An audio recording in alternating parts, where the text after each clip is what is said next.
buat lagi. Oh, udah. Udah.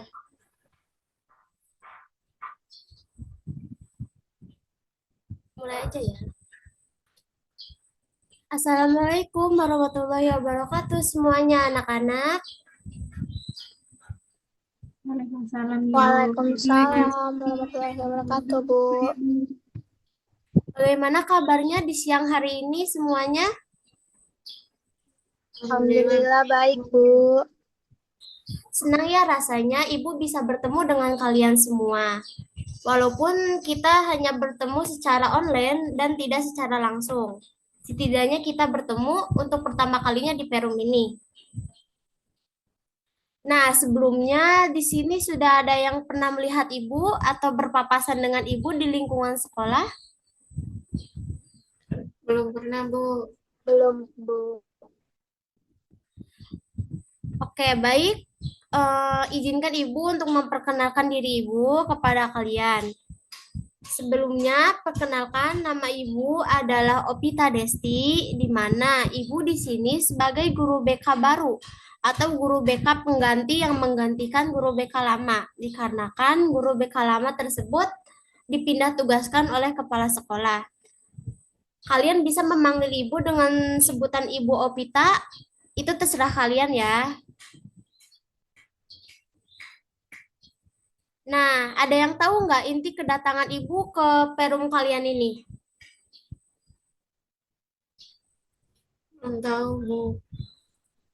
Jadi, Ibu datang ke Perum kalian ini yaitu untuk memberikan kalian layanan informasi. Sebelumnya, sebelum kita lanjut, di sini ada yang tahu apa itu layanan informasi? Belum, Ibu. Jadi, layanan informasi adalah pemberian informasi terkait hal-hal yang diperlukan atau pemberian informasi yang tidak tahu menjadi tahu, yang tidak paham menjadi paham. Di mana topik yang akan Ibu sampaikan kepada kalian yaitu tentang kesehatan mental atau garis besarnya yaitu inner child. Ibu ingin kalian membayangkan apa yang Ibu katakan seperti ini. Bayangkan kalian sedang berjalan di tengah hutan. Di tengah perjalanan kalian mendengar suara tangisan. Tapi bukan tangisan hantu ya. Kamu menoleh, lalu kamu melihat seorang anak kecil duduk meringkuk sendirian di bawah pohon. Dia menangis sambil memeluk lututnya sendiri. Saat kamu mendekat, kamu baru menyadari bahwa anak kecil tersebut adalah dirimu sendiri waktu masih kecil. Dia terlihat sangat ketakutan, sendirian, dan terluka. Mungkin dia baru saja dimarahi, dibentak, dan diabaikan oleh orang sekitarnya. Sehingga membuat dia merasa tidak aman.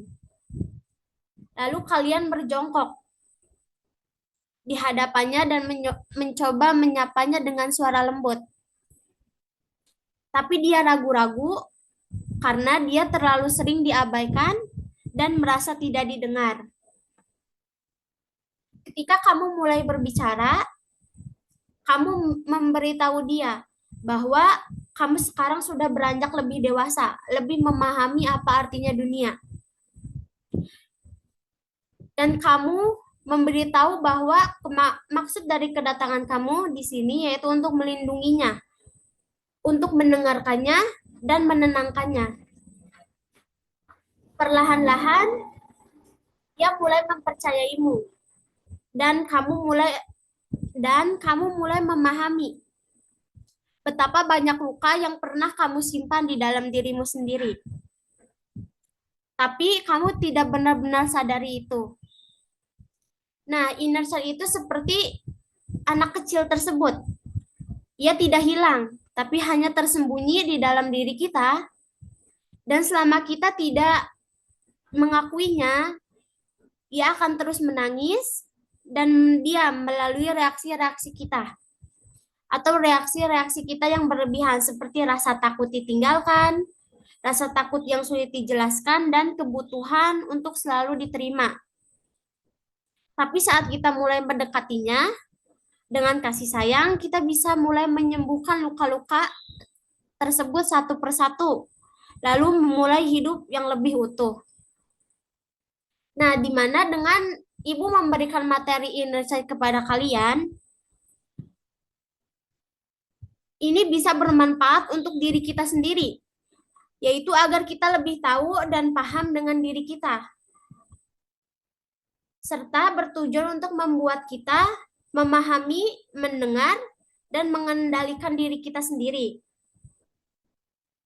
Tapi sebelum kita memasuki ke inti pembahasan atau inti topik, Ibu ingin kalian semua yang ada di Perum ini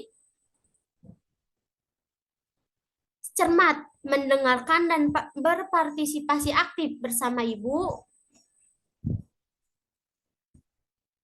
Serta Ibu ingin kita semua berkomitmen untuk tidak menceritakan semua masalah atau semua yang disampaikan Ibu maupun teman-teman kalian yang ranahnya pribadi, yang mungkin ingin menyampaikan kisahnya atau pengalamannya di sini.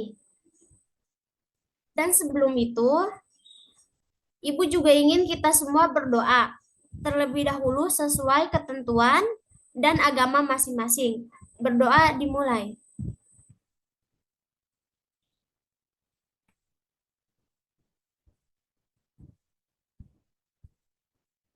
Nah, Ibu berdoa selesai ya.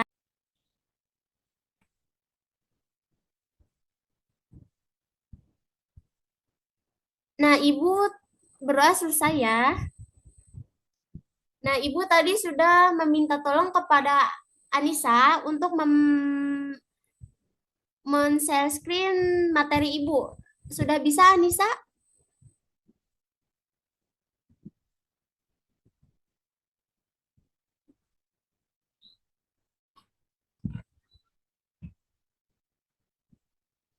Nah, ini adalah materi Ibu, yaitu tentang inner child atau pentingnya memahami inner child yang terluka. Sebelum itu, di sini ada yang udah tahu atau pernah mendengar apa itu inner child?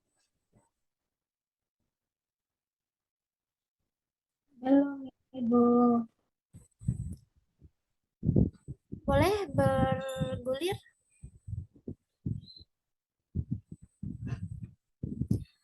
Jadi, inner child adalah sifat kekanak-kanakan yang dimiliki pada diri seseorang. Inner child juga merupakan pengalaman masa lalu yang tidak atau belum mendapatkan penyelesaian dengan baik.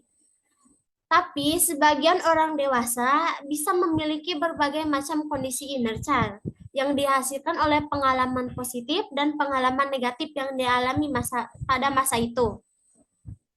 Nah, jadi inner child adalah bagian dari jiwa kita yang menyimpan ingatan tentang rasa ingin tahu, ketakutan, kegembiraan, dan luka masa kecil. Serta sikap kekanak-kanakan yang masih melekat pada diri kita dan kita masih mengingat hal-hal yang sangat membekas pada diri kita. Materi selanjutnya, tolong. Materi selanjutnya yaitu tentang tanda inner child. Ibu menuliskan 3 tanda inner child yang terluka, yaitu yang pertama, selalu mengkritik dirinya sendiri. Seseorang yang kerap mengkritik dirinya dalam berbagai situasi adalah tanda inner child yang terluka. Biasanya terdapat peristiwa masa lalu yang sangat membekas, sampai membuat seseorang merasa kurang puas pada dirinya sendiri. Nah, biasanya bentuk dari tanda ini bisa diartikan sebagai sikap diri kita yang kurang percaya diri pada diri kita sendiri, sehingga kita terus berpikir bahwa kita kurang sempurna bagi diri kita, apalagi bagi orang lain. Biasanya, hal ini bisa dipicu dengan berbagai faktor atau berbagai macam penyebab, seperti terlalu sering dia bandingkan,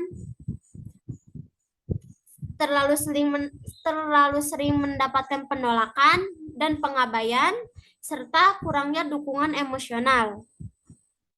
Kita masuk ke tanda yang kedua, yaitu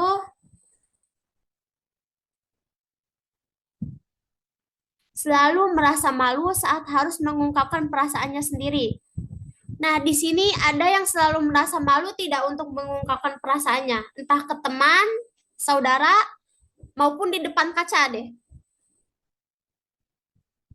Saya, Bu. Saya Nah, kadang alasannya, masih malu-malu. alasannya kenapa?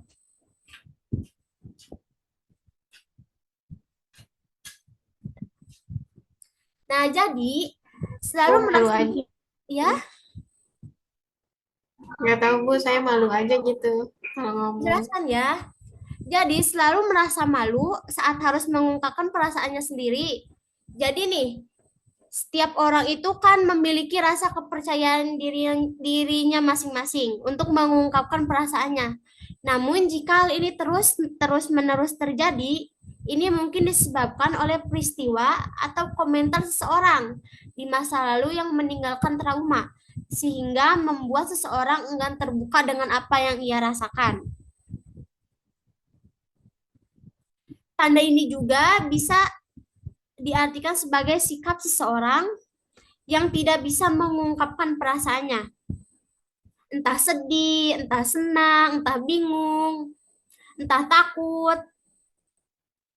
Biasanya mereka bingung untuk mengungkapkannya kepada dirinya sendiri ataupun orang lain.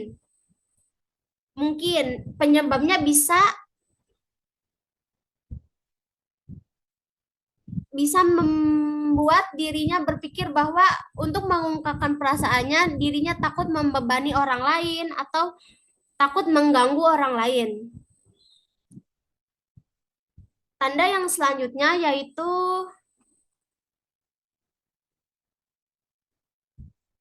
selalu merasa cemas menghadapi hal baru. Menghadapi hal baru bisa menjadi sebuah momen yang membahagiakan, sekaligus menegangkan. Sebagian orang akan menyambutnya dengan antusias, dan sebagian orang lain menyambutnya dengan cemas. Kita akan memiliki dua kepribadian ya, ekstrovert dan introvert. Orang yang ekstrovert lebih bisa menghadapi hal-hal baru karena dia menyambutnya dengan antusias, karena dia selalu berpikir hal baru adalah tantangan baru untuk dirinya. Sedangkan bagi seorang introvert, menghadapi hal baru adalah hal yang sangat membuat dirinya cemas. Karena dia selalu berpikir hal baru adalah tantangan baru yang menakutkan. Ini juga bisa menjadi tanda inner child yang sesungguhnya terluka. Hal ini bisa terjadi karena adanya peristiwa di masa lalu yang mempengaruhi bagaimana menyikapi hal baru. Hal ini juga bisa berupa tanda pertahanan diri untuk menghadapi hal-hal baru yang kita tidak tahu apa yang akan terjadi. Contohnya seperti lingkungan bisa terjadi karena adanya peristiwa di masa lalu yang mempengaruhi bagaimana menyikapi hal baru. Hal ini juga bisa berupa tanda pertahanan diri untuk menghadapi hal-hal baru yang kita tidak tahu apa yang akan terjadi. Contohnya seperti lingkungan baru, suasana baru, teman baru, dan lingkungan sosial yang lebih luas. Dengan sikap atau kecenderungan ini, seseorang yang merasa cemas untuk menghadapi hal baru lebih mudah merasa cemas dan lebih mudah berhati-hati untuk bertindak. Selanjutnya yaitu tentang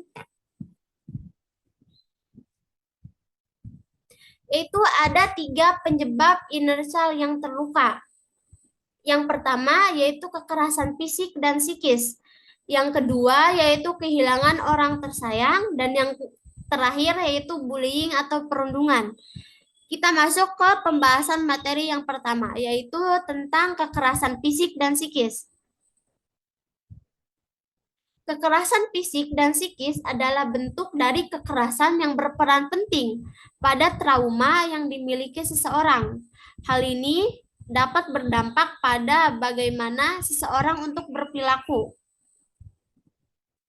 Jadi, kekerasan fisik maupun psikis bukan hanya sekedar luka di tubuh atau kata yang menyakitkan, tetapi ia adalah serangan terhadap martabat dan rasa aman seseorang. Luka fisik bisa sembuh, tapi luka batin atau luka psikis sering tinggal lama dalam diam, membentuk rasa takut, rendah diri, hingga hilangnya kepercayaan diri terhadap orang lain. Orang yang pernah mendapat perlakuan kekerasan fisik dan psikis adalah orang yang biasanya memiliki trauma baik pada orang lain dan dirinya sendiri. Yang kedua yaitu kehilangan orang tersayang. Kehilangan orang tersayang memiliki bekas luka yang mendalam. Hal ini bisa menjadi trauma seseorang untuk melakukan sesuatu yang berhubungan erat dengan orang tersayang.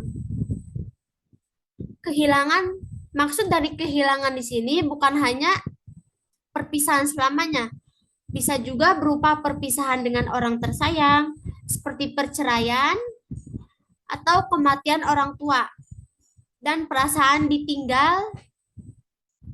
Nah, biasanya orang yang memiliki inersia yang terluka atau orang yang pernah mengalami hal ini adalah seseorang yang hidup dengan rasa kekosongan yang mendalam dan merasa tidak dicintai. Kesedihan yang terpendam dan tidak bisa diungkapkan. Contohnya, ketika ada seorang anak yang kehilangan orang yang dicintainya. Ia bukan hanya kehilangan sosoknya, tapi juga ia kehilangan rasa percaya pada dunia. Maka kehilangan orang tersayang bisa menyebabkan seseorang tersebut enggan untuk melakukan hal-hal yang menjadi rutinitasnya. Seperti sebelum orang tersayang itu meninggal, kita sering hobi membaca buku, berkumpul di ruang tamu, atau berkumpul mengobrol-ngobrol dengan keluarga misalnya. Setelah kita kehilangan orang tersayang tersebut, rutinitas tersebut menjadi berubah. Kita tidak lagi hobi membaca buku, kita tidak lagi ingin kumpul-kumpul dengan keluarga di ruang tamu, kita tidak lagi mengobrol hal-hal random atau hal-hal yang bisa membuat kita menjadi semangat. Yang ketiga yaitu bullying atau perundungan. Bullying merupakan bentuk dampak yang sangat besar pada bagaimana seseorang bersosialisasi. Hal ini dapat menyebabkan seseorang sangat berhati-hati pada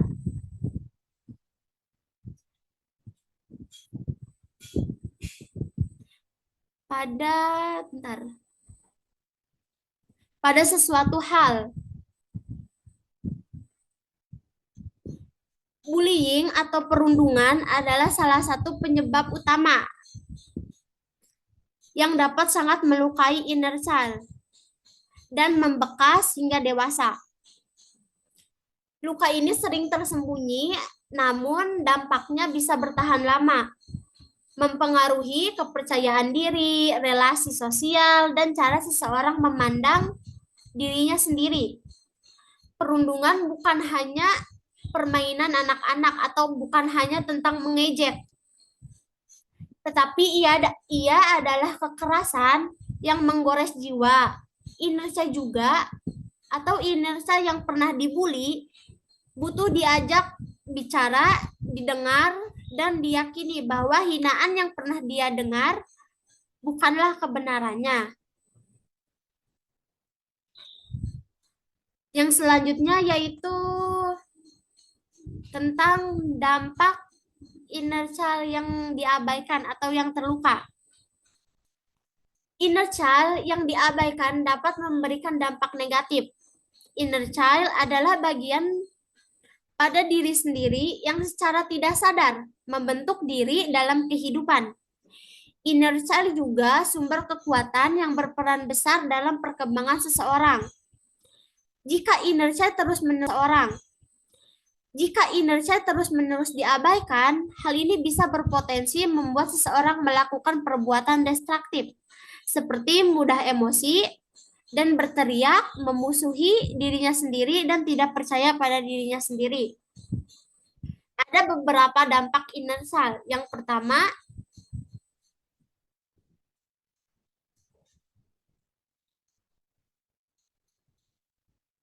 tolong bulir ya. Yang pertama yaitu sering merasa dirinya tidak berharga. Merasa tidak berharga adalah perasaan dalam hati yang sangat menyakitkan dan sering berasal dari luka inner child yang belum tersembuhkan. Ini adalah keyakinan batin bahwa kita kurang layak untuk dicintai, dihargai, atau diterima apa adanya. Contohnya seperti pengalaman sering mengalami penolakan atau pengabaian di masa kecil. Ketika anak merasa diabaikan atau tidak didukung atau sering dikritik, ia bisa mulai percaya bahwa dirinya memang tidak cukup baik. Seperti pernah mendapatkan perilaku tidak adil atau kekerasan. Kekerasan fisik maupun psikis bisa menghancurkan rasa percaya diri dan membentuk keyakinan negatif tentang dirinya sendiri. Yang kedua yaitu sering dibandingkan dengan orang lain. Selalu dibandingkan dengan orang lain membuat kita merasa kalah. Seseorang yang merasa dirinya tidak berharga atau gagal memenuhi harapan. Yang ketiga yaitu kurangnya penerimaan diri. Jika kita tidak belajar mencintai dan menerima diri sendiri, kita mudah terjebak dalam perasaan tidak layak. Yang kedua yaitu selalu terjebak dalam truth issue atau kesulitan atau ketakutan untuk percaya pada orang lain. Ini sering berasal dari pengalaman masa lalu yang membuat seseorang merasa dihianati atau dikecewakan sehingga sulit membuka hati kembali dan percaya pada orang lain. Yang ketiga yaitu menjadi pribadi yang mudah cemas atau panik. Kondisi ketika pikiran dan perasaan cemas datang terus-menerus, bahkan kadang tanpa alasan yang jelas, dan mengganggu aktivitas sehari-hari.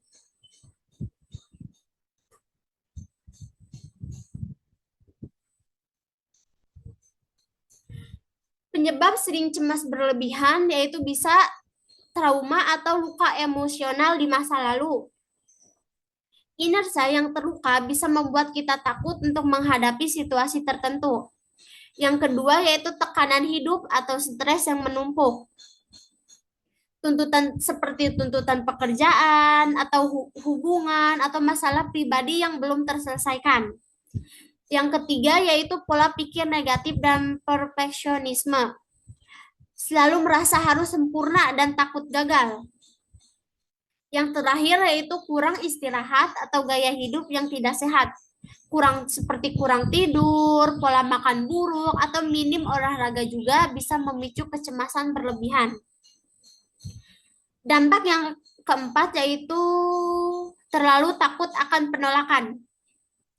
Terlalu takut akan penolakan biasanya hal ini berakar dari pengalaman masa kecil, di mana kebutuhan emosional seperti kasih sayang dan cinta atau pengakuan dan penerimaan tidak terpenuhi dengan penuh oleh orang tua. Yang terakhir yaitu terlalu bergantung pada orang lain. kecenderungan terlalu bergantung pada orang lain secara emosional ini sama dengan terlalu takut akan penolakan. Kenapa hal ini bisa terjadi? Pertama, anak yang tinggi yang bentar, maaf. Kenapa hal ini bisa terjadi? Pertama, anak yang tidak mendapatkan rasa aman atau validasi secara konsisten oleh orang tua bisa menyebabkan luka batin seperti merasa tidak layak dicintai, takut ditinggalkan, dan takut ditolak.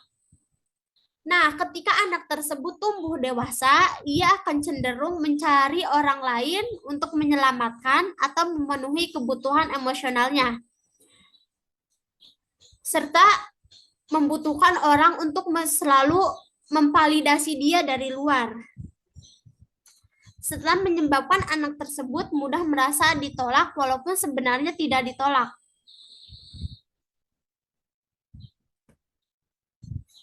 Tolong. Inner child yang terluka memiliki dampak yang kurang baik bagi kehidupanmu. Yuk mulai sekarang cobalah untuk berdamai dengan inner child-mu sendiri.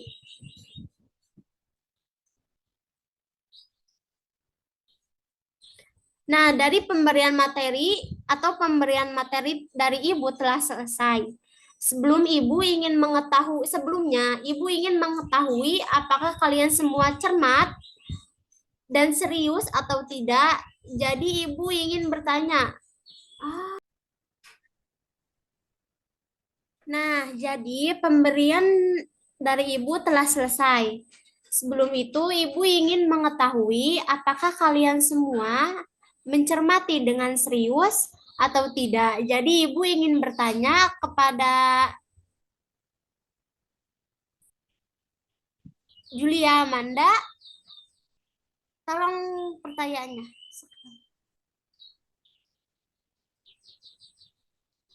Tolong PPT-nya gulir ya.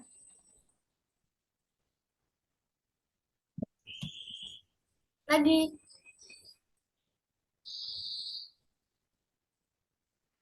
Ibu ingin bertanya kepada Julia Amanda, apa yang dimaksud dengan inner child?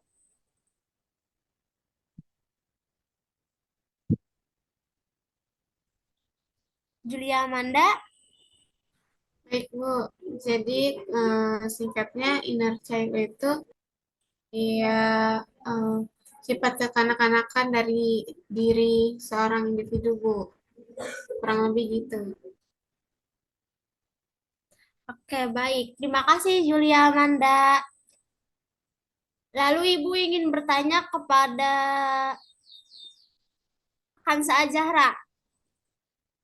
Apakah dampak inner child itu berbahaya bagi diri sendiri?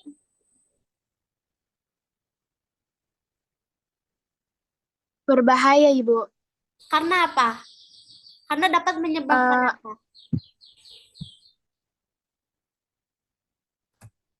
Karena jadi sering merasa dirinya tidak berharga, selalu terjebak dalam trust issue, menjadi pribadi yang mudah cemas atau panik, Bu.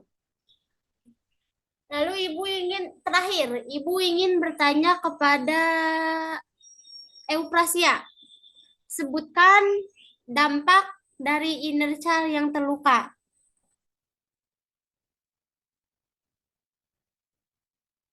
Bentar ya, Bu. Cari dulu.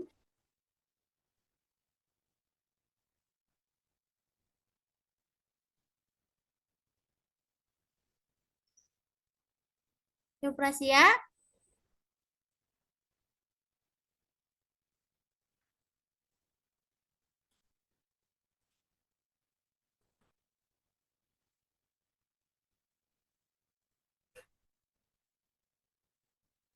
Euprasia masih ada di sini?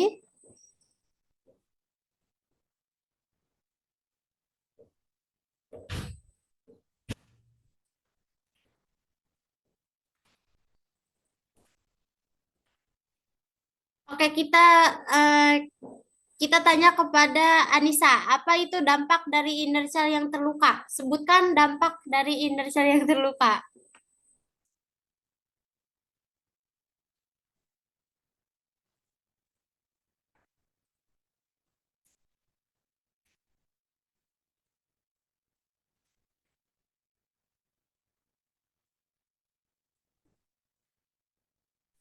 Ada pertama ada selalu mengkritik diri sendiri. Lalu kedua ada selalu merasa malu saat harus mengungkapkan perasaan sendiri. Lalu yang terakhir ada selalu merasa cemas menghadapi hal baru, Ibu. Oke. Ibu ingin bacakan penutup atau kesimpulan dari materi yang Ibu sampaikan. Tolong Anissa digurir kembali ke halaman berikutnya. Halaman tadi.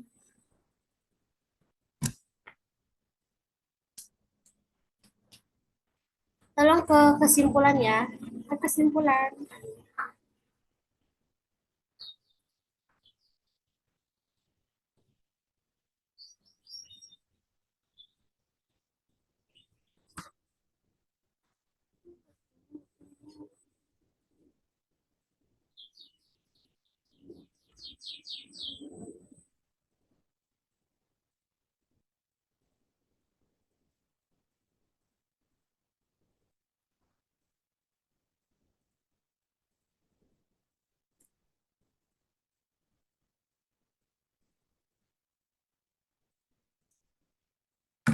Nah, jadi inner child merupakan aspek-aspek pembentuk kepribadian seseorang dari peristiwa dan pengalaman pada masa kecil.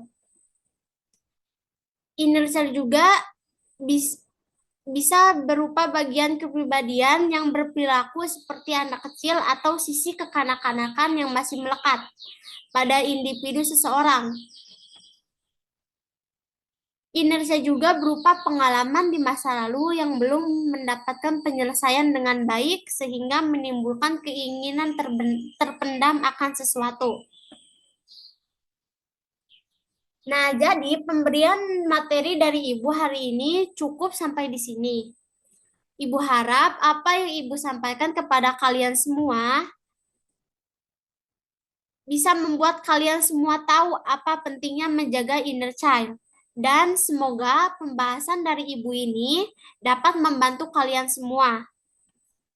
Tapi sebelum Ibu tutup, Ibu ingin kalian mengisi link yang Ibu sudah kirim kepada Anissa terlebih dahulu untuk membantu Ibu terkait pelaksanaan hari ini. Ibu kasih waktu 5 menit ya untuk pengisiannya dari sekarang. Baik, Bu.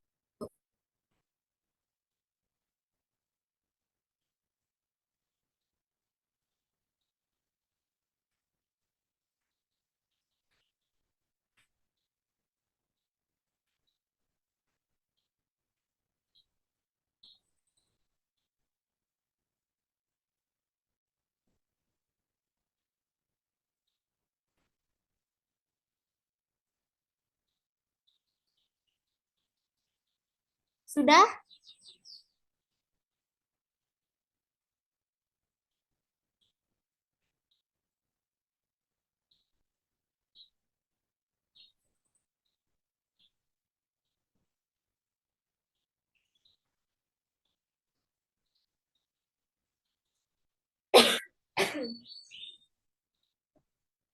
Apakah sudah anak-anak? Sudah, Ibu.